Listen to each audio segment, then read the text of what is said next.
RS football ഫാമിന്റെ പുതിയ വീഡിയോയിലേക്ക് എല്ലാ മാന്യപ്രേക്ഷകർക്കും സ്വാഗതം. ഇന്ന് നമ്മൾ സംസാരിക്കാൻ പോകുന്നത് റെമോൺടാഡ, മറുവശത്ത് കംബാക്ക്. എന്താണ് ഈ റെമോൺടാഡ?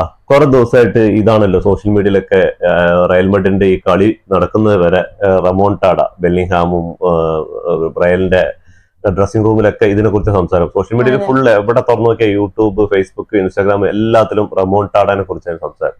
എന്താണ് ഈ സംഭവം? റെമോൺടാഡന്റെ അർത്ഥം എന്താന്ന് വെച്ചാൽ സ്പാനിഷില് കംബാക്ക് എന്നാണ്. അതെ, സ്പാനിഷില് കംബാക്ക് എന്നാണ് റെമോൺടാഡ അർത്ഥം. പക്ഷെ വല്ല റെമോൺടാഡ നടന്നോ?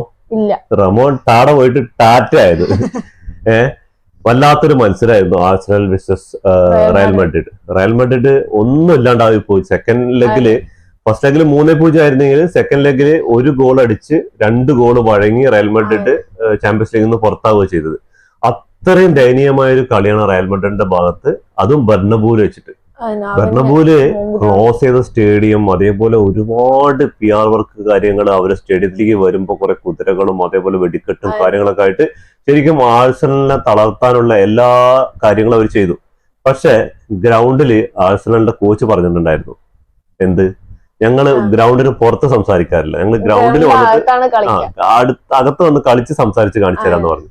അതേപോലെ തന്നെ അവര് എങ്ങനെയൊക്കെ എവിടെയൊക്കെ കളിക്കേണ്ടതെന്ന്, റയലിന് എന്തൊക്കെ ചെയ്യേണ്ടത് നോക്കി അത് കറക്റ്റ് ആയിട്ട് ചെയ്ത് റയല് പൊട്ടി പുറത്തായി.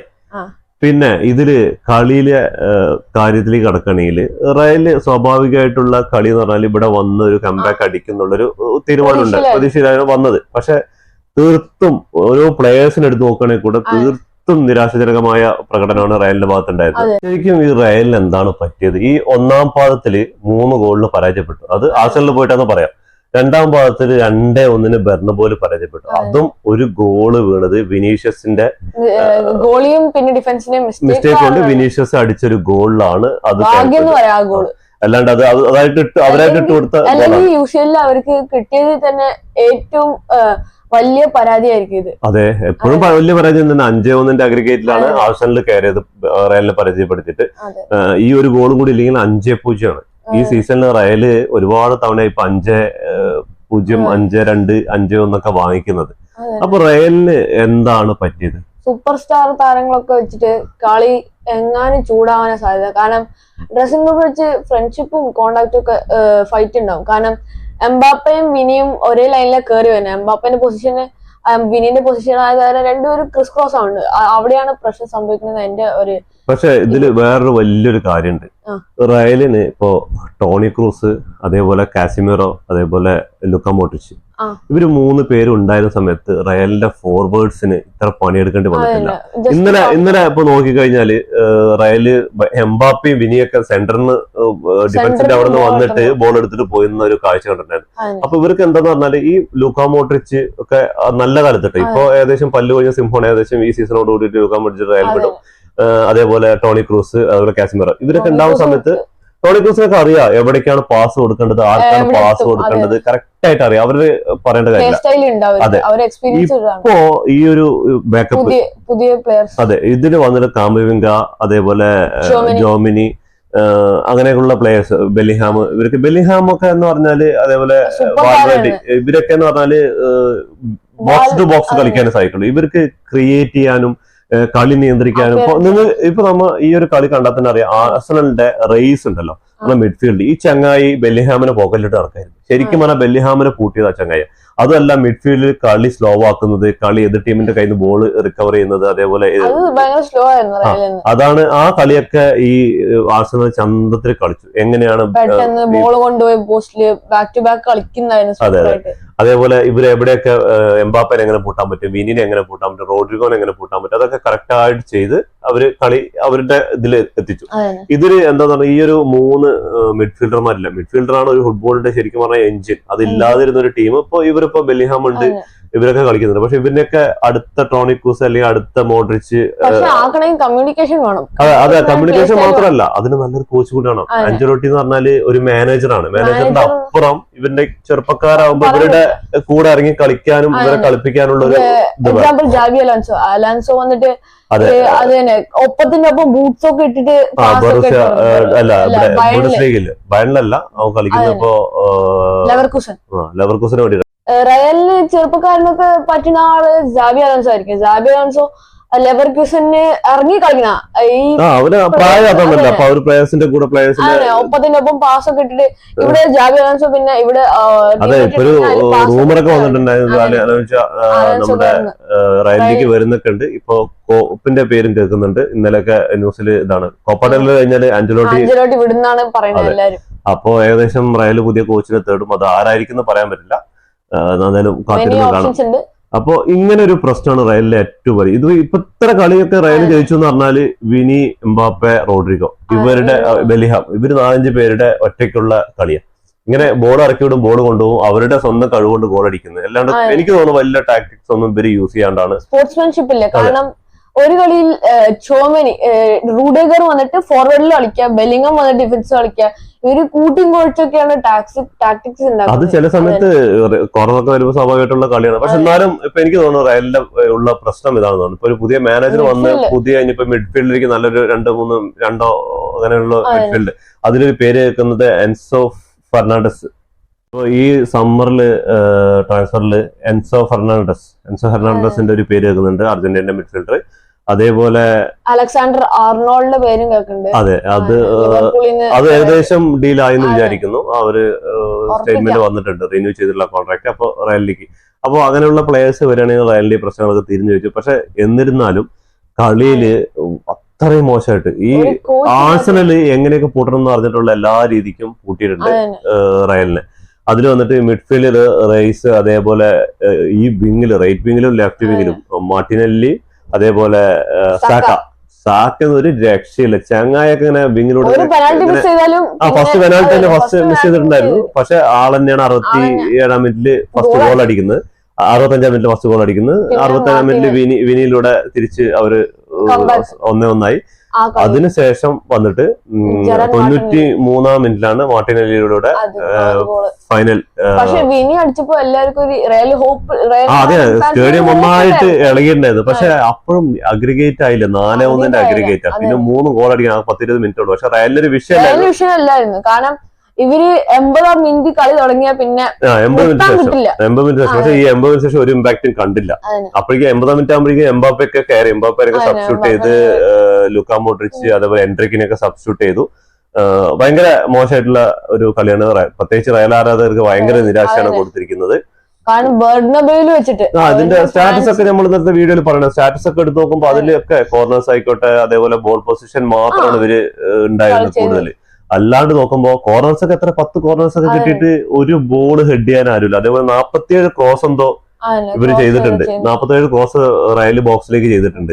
13 ഷോട്ട് അടിച്ചിട്ട് 3 ഷോട്ടാണ് ഗോൾ വരുന്നത്, ഷോട്ട് ഓൺ ടാർഗറ്റിലായത്. അതെ അതെ, ഇവിടുന്ന് ആർസണൽ നോക്കുകയാണെങ്കിൽ ആർസണൽ വെറും 10 ഷോട്ടിൽ 6 ഷോട്ട് അതിൽ 2 ഗോളുമായി.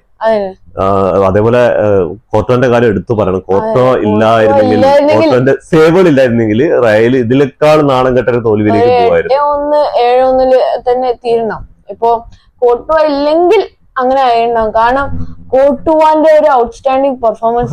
തീർച്ചയായിട്ടും റയലിന് ഇപ്പൊ ഇത്രയും കാലം വന്നതിൽ തന്നെ കുറെ എല്ലാരും കോർട്ടോക്ക് AC എത്തിയപ്പോ എല്ലാരും കോർട്ടുവാനെ ജസ്റ്റ് ഒന്ന് താഴെ ഇറക്കി പറഞ്ഞു. ഇപ്പൊ ഇവന് Real Madrid second goal keeper കുറച്ച് ഹൈ ലെവലിൽ കയറിയപ്പോ എല്ലാരും കോർട്ടുവാനെ മറന്നു. പക്ഷെ ഇന്നലത്തെ കളി കോർട്ടുവ ഇല്ലെങ്കിൽ പിന്നെ ഒന്നും പറയണ. റയലിലെ ഏറ്റവും വലിയ പരാജയമായിരിക്കും UCL. അതേപോലെ തന്നെ റയല് തിരിച്ചു വരാൻ വേണ്ടിയിട്ട്, തിരിച്ചു വരുമെന്ന് പറഞ്ഞാൽ ഒരു നല്ലൊരു കോച്ചും ഒരു 2-3 പ്ലേയേഴ്സ് ചിലപ്പോ എന്തായാലും സമ്മറിൽ അവര് ഇറക്കും. അവർ ഇറക്കാണ്ടിരിക്കില്ല. കാരണം ഇത് ബാർസലോണയ്ക്ക് എക്സാമ്പിൾ പറയാം. ഷാവി ലാസ്റ്റ് ഇയർ ഉണ്ടായപ്പോ കുറച്ച് ഇമ്പ്രൂവ്മെന്റ് അത്രക്കൊന്നും ഉണ്ടായില്ല. പിന്നെ ഇപ്പൊ ഹാൻസി ഫ്ലിക്ക് ജർമ്മൻ കോച്ച് വന്നിട്ട് അതല്ലേ പൊക്കി വിട്ടു ക്ലബിനെ. ക്ലബ് ഇപ്പൊ ടോപ്പിലാണ് നിൽക്കുന്നത്. അതുപോലെ തന്നെ റിയലിൽ സംഭവിക്കാം. കാർലോ ആൻചെലോട്ടി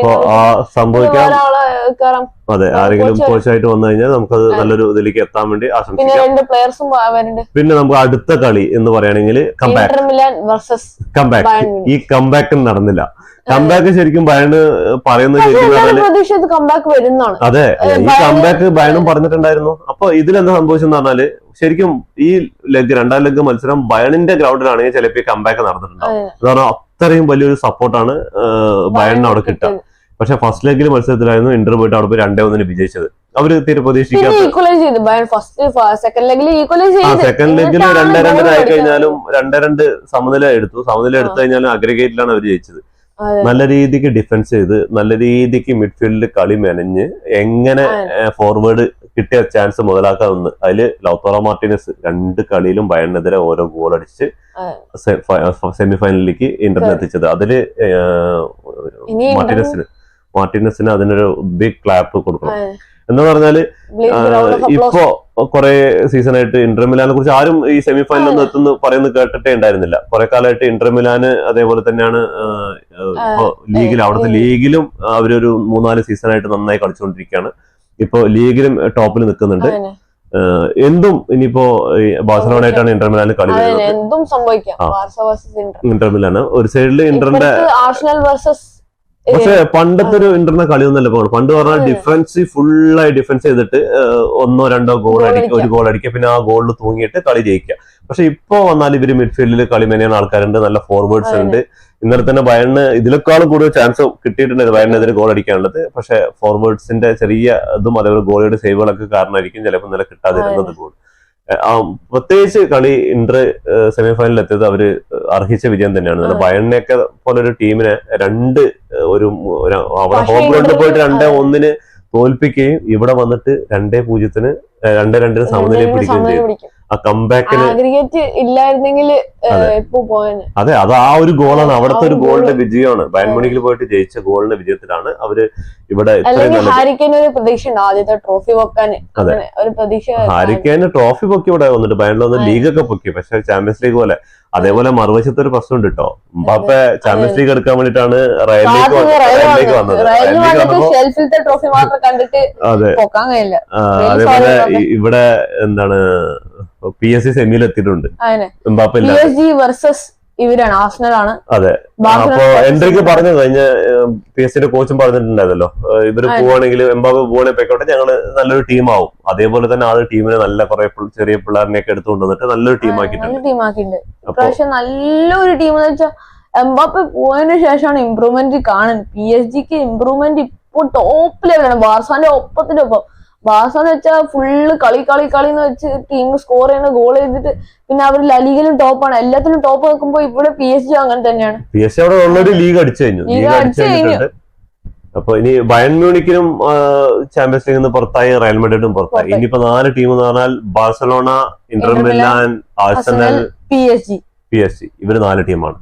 അപ്പൊ ഇതിന്റെ ഒരു വീഡിയോ നമ്മൾ നാളെ തന്നെ വരുന്നുണ്ട്, ഇതിന്റെ റാങ്കിങ്ങിനെ കുറിച്ചും കാര്യങ്ങളെ കുറിച്ചും. അപ്പോ ഫുട്ബോൾ ലോകത്തെ പുതിയ വീഡിയോയുമായി വീണ്ടും കാണും വരെ ടാറ്റാ ബൈ ബൈ. ഈ വീഡിയോ ഇഷ്ടപ്പെട്ട ലൈക്ക് ചെയ്യുക, ഷെയർ ചെയ്യുക, സബ്സ്ക്രൈബ് ബട്ടന്റെ അടുത്തുള്ള ബെല്ലൈക്കൺ ക്ലിക്ക് ചെയ്ത് ഞങ്ങളുടെ വീഡിയോസ് നിങ്ങൾക്ക് ഡെയിലി നോട്ടിഫിക്കേഷൻ എത്തിച്ചേരും. സബ്സ്ക്രൈബ് ചെയ്യില്ലേ? ചെയ്യണം.